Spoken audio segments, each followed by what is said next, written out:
Mode 7 is a graphics mode on the Super NES video game console that allows a background layer to be rotated and scaled on a scanline-by-scanline basis to create many different effects. The most famous of these effects is the application of a perspective effect on a background layer by scaling and rotating the background layer in this manner. This transforms the background layer into a two-dimensional horizontal texture-mapped plane that trades height for depth. Thus, an impression of three-dimensional graphics is achieved. Mode 7 is one of Nintendo's prominent selling points for the Super NES platform in publications such as Nintendo Power and SNES Player's Guide.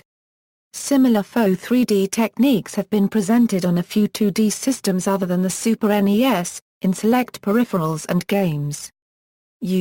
Mode 7 games include the titles F-Zero, Terranigma, Pilot Wings, Yoshi's Safari, Teenage Mutant Ninja Turtles 4, Turtles in Time, Super Castlevania 4, Secret of Mana, Secret of Evermore, Final Fantasy IV, Final Fantasy V, Final Fantasy VI, Super Mario RPG, Legend of the Seven Stars, Dino City, Super Mario Kart, Super Mario World, Super Star Wars, Chrono Trigger, ActRaiser, Exhaust Heat, Skiblazer, Seventh Saga, Mega Man 7, Kirby Superstar, Axelay, and The Legend of Zelda, A Link to the Past.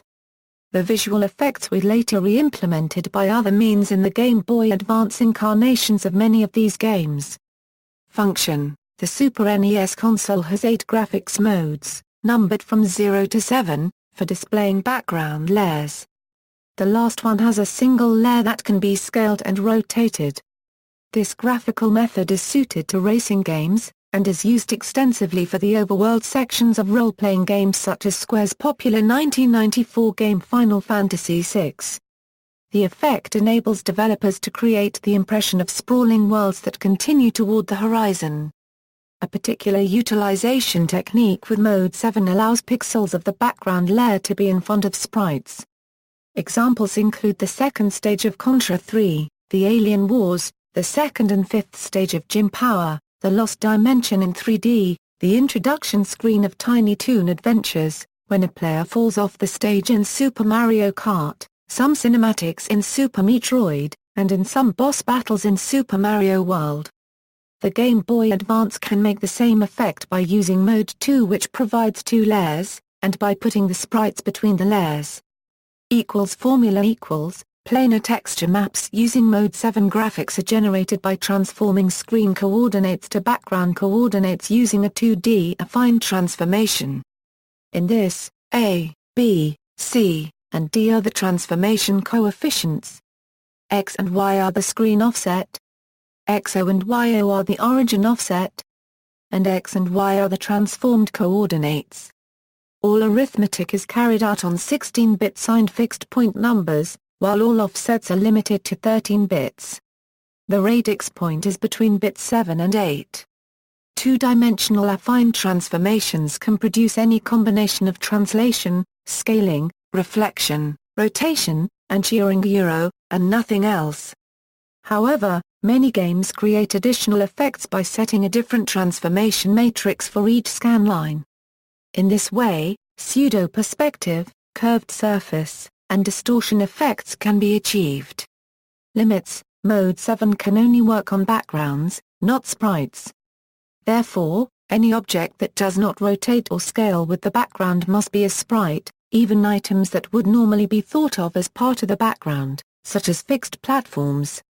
The game developer must create a sprite with the same appearance as that object.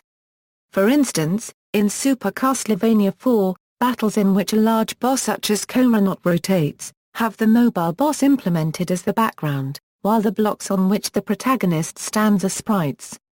With the obvious enhancements, this is similar to how some NES games feature battles against a giant movable boss without the slowdown and flicker inherent in a large sprite seat by making the boss the background, and then moving and animating it. Both systems' examples can only apply to objects in the horizontal plane of the moving object. For instance, a floor, ceiling, or scoreboard can remain part of a background in both the NES and SNES examples as long as they are completely above, or below the field of gameplay.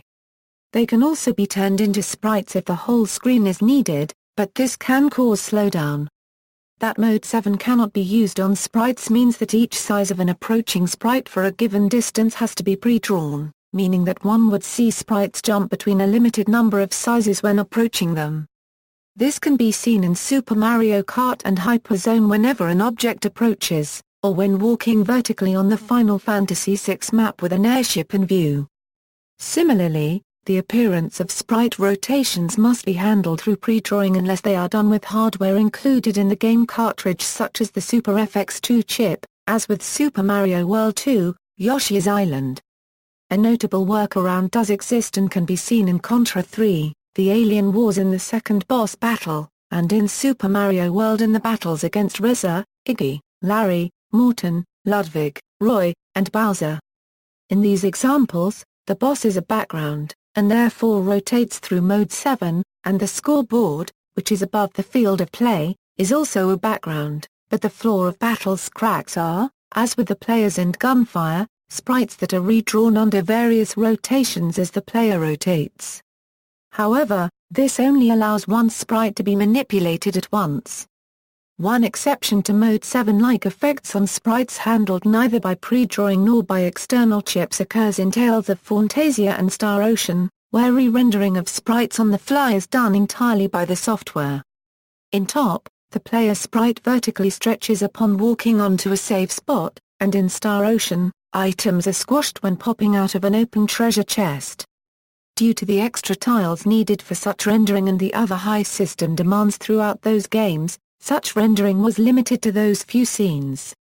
The Sega Mega Drive Sega Genesis has no hardware-native feature comparable to Mode 7, although the Sega CD peripheral adds such a feature. For example, it is used prominently in the special stages of Sonic CD. However, as in Tales of Phantasia and Star Ocean's sprite effect add-ins, some comparable technical feats could be programmed entirely in software, resulting in similar effects seen in games such as Castlevania, Bloodlines, Adventures of Batman and Robin, or Contra, Hardcore. The Sega 32X has 2D and basic 3D capabilities, so scaling and rotation effects are common in primarily 2D games such as Knuckles Chaotix. Although there is no hardware-native feature comparable to Mode 7 in the Amiga, some of its games use programming tricks that resemble the effects of Mode 7 for example in Mr. Nuts, Hoppin' Mad, Lionheart, Obitus, and Brian the Lion. Hardware: the two PPU chips of the SNES use two 8-bit 32KB RAM chips. One PPU can access the tile map, and the other PPU can access the tile set in a single cycle. See also, Super Nintendo Entertainment System, Super Nintendo Entertainment System Technical Specifications, Sega CD. References